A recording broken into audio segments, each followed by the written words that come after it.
বিসমিল্লাহির রহমানির রহিম। আসসালামু আলাইকুম। Welcome to my YouTube channel MS Nasima's ব্লগেতে স্বাগত জানিয়ে শুরু করছি আজকের ব্লগটি।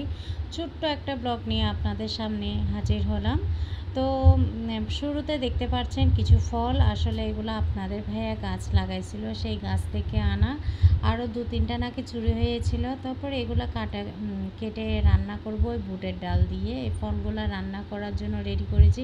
আর এগুলো হচ্ছে আমাদের আপনাদের ভাইয়ের হাতে লাগানো কচু আর কচুর লতি। এগুলো আমার ছোটো ননদ চলে যাবে তার জন্য দেওয়া হয়েছে, যেহেতু আমাদের নিজের বাগানে করা। তো আজকে দুপুরে আমার এখানে কিছু মেহমান আসবে, আমার বড় ননদের ছেলে। আর এটা হচ্ছে মুরগি, আপনাদের ভাইকে দিয়ে মুরগি আনালাম। তারপর এগুলো হচ্ছে ভেন্ডি ভাজি, মাছ আর টুকিটাকি অনেক কিছুই করেছিলাম। তো এবার দেখতে পাচ্ছেন ডিম সিদ্ধ দিয়েছি। আর হচ্ছে আমার ফল তরকারি রান্না করা হয়ে গেছে। এর মধ্যে আমি একটু পেঁয়াজ রসুনের দাগ ধরে দিব, কারণ এইভাবে দাগ ধরে দিলে ভালো লাগে খেতে।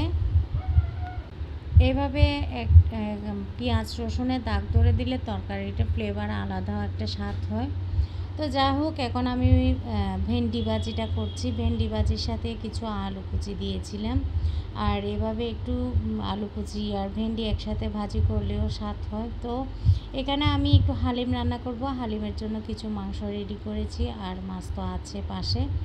এবার আমার রান্নাবান্না প্রায় শেষের দিকে। এখন মেহমানদেরকে ভাত বেড়ে খাওয়াবো, যেহেতু জুমার আজ নামাজ পড়তে গেছে আজ। আর কালকে আমি ভিডিওটা ছাড়িনি, আজকে ছাড়ছিলাম। ভেন্ডি ভাজি করলাম, মাছ যা যা করেছি আপনাদের সাথে শেয়ার করলাম।